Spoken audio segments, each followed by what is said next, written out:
اعوذ باللہ من الشیطان الرجیم بسم اللہ الرحمن الرحیم رب اشرح لی صدری ویسر لی امری واحلل عقدۃ من لسانی یفقہوا قولی۔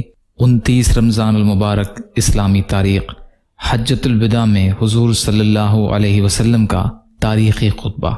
9 ذی الحجہ سن 10 ہجری کو جمعہ کے دن عرفات کے میدان میں، جس میں کم و بیش 1,24,000 صحابہ کرام رضی اللہ تعالی عنہم موجود تھے، رسول کریم صلی اللہ علیہ وسلم نے ایک الوداعی اور تاریخی خطبہ دیا، جس میں آپ صلی اللہ علیہ وسلم نے فرمایا کہ غور سے سنو، تمہارا ایک معبود ہے اور تم ایک باپ حضرت آدم علیہ السلام کی اولاد ہو۔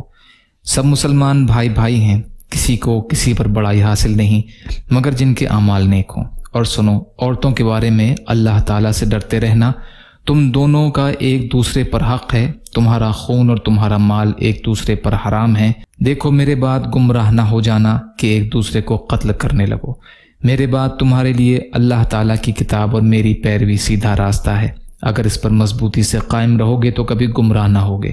پھر آپ صلی اللہ علیہ وسلم نے فرمایا، لوگوں، کیا میں نے تم کو اپنے رب کا پیغام پورا پہنچا دیا؟ لوگوں نے عرض کیا، بے شک آپ صلی اللہ علیہ وسلم نے پورا پیغام پہنچا دیا۔ آپ صلی اللہ علیہ وسلم نے شہادت کی انگلی آسمان کی طرف اٹھائی اور 3 مرتبہ فرمایا، اے اللہ تو گواہ رہنا۔ خطبے کے بعد آپ صلی اللہ علیہ وسلم ذکر الہی میں مشغول ہو گئے اور حج کے ارکان مکمل کر کے مدینہ واپس ہوئے۔ اللہ کی قدرت، برمیوڈا کا عجیب اور غریب سمندر۔ اللہ تعالیٰ نے سمندر میں ایک ایسی جگہ بنائی ہے جسے بحیرہ برمیوڈا مثلث کہتے ہیں۔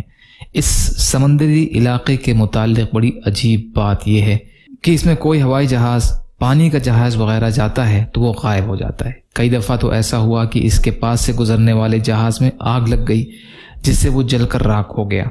اب تک تقریباً 521 ہوائی جہاز اس سمندری علاقے کے اوپر سے گزرتے ہوئے اچانک جل کر تباہ ہو گئے ہیں۔ دنیا کے سائنسدان آج تک یہ تحقیق نہ کر سکے اور فلکی سیارچے یعنی سیٹلائٹس کے ذریعے جو تصویریں لی گئیں اس میں صرف کوہرا نظر آتا ہے۔ آخر دنیا کے اس حصے میں کیا ہے؟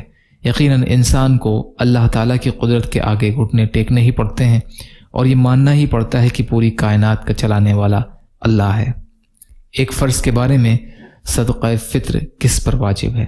رسول کریم صلی اللہ علیہ وسلم نے ہر بڑے چھوٹے، مرد و عورت، آزاد و غلام مسلمانوں پر 1 سا کھجور یا 1 سا جو صدقہ فطر واجب قرار دیا ہے اور نماز عید سے پہلے اس کی ادائیگی کا حکم دیا ہے۔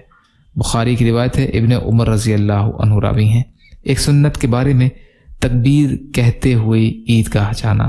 حضرت عبداللہ بن عمر رضی اللہ تعالی عنہ فرماتے ہیں کہ رسول اللہ صلی اللہ علیہ وسلم عید الفطر کے دن عیدگاہ جاتے ہوئے راستے میں تکبیر پڑھا کرتے تھے۔ تکبیر یہ ہے، اللہ اکبر لا الہ الا اللہ واللہ اکبر وللہ الحمد۔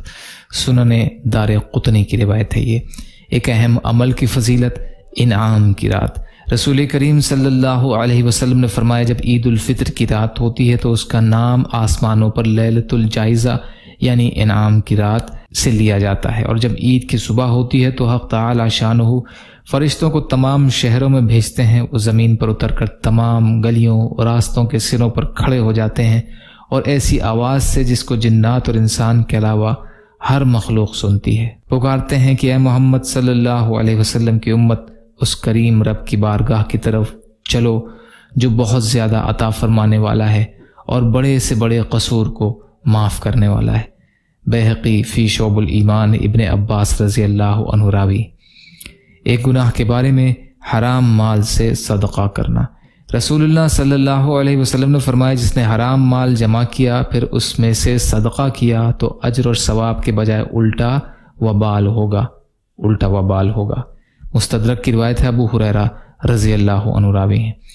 دنیا کے بارے میں صحابہ رضی اللہ تعالی عنہ کی دنیا سے بیزاری۔ حضرت ابو ہریرہ رضی اللہ تعالی عنہ کچھ لوگوں کے پاس سے گزرے جن کے ہاتھوں میں بھنی ہوئی بکری تھی۔ ان لوگوں نے حضرت ابو ہریرہ رضی اللہ تعالی عنہ کو کھانے کے لیے بلایا تو انہوں نے انکار کر دیا اور کہا کہ اللہ کے رسول صلی اللہ علیہ وسلم اسی حال میں دنیا سے چلے گئے کہ جو کی روٹی بھی پیٹ بھر کر کبھی نہیں کھائی۔ بخاری کی روایت ہے۔ یہ آخرت کے بارے میں جہنم کا غصہ۔ قرآن میں اللہ تعالیٰ فرماتا ہے جب جہنمی لوگ جہنم میں ڈالے جائیں گے تو اس کی خوفناک آواز سنیں گے اور وہ ایسی بھڑک رہی ہوگی کہ گویا غصے کے مارے پھٹ جائے گی۔ سورہ ملک کی آیتوں کا ترجمہ۔ طب نبوی سے علاج، بخار کا علاج۔ رسول اللہ صلی اللہ علیہ وسلم نے فرمایا جسے بخار آ جائے وہ 3 دن غسل کے وقت یہ دعا پڑھے تو انشاءاللہ اسے شفا حاصل ہوگی۔ بسم اللہ اللہم انما اغتسلت رجاء شفائک والتصدیق نبیک محمد صلی اللہ علیہ وسلم۔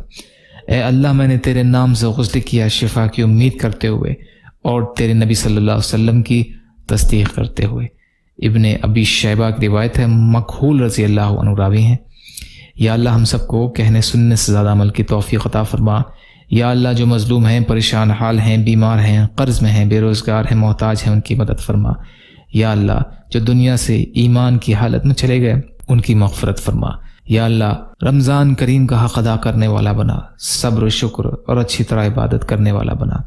یا اللہ ہمارے دلوں کو بغض، حسد، جلن، کینہ، تکبر، ریاکاری سے پاک کر دیجئے۔ یا اللہ اپنے حلال میں سے دے دیجئے، اپنے حرام سے بچائیے، اپنے غیر سے بے نیاز کر دیجئے۔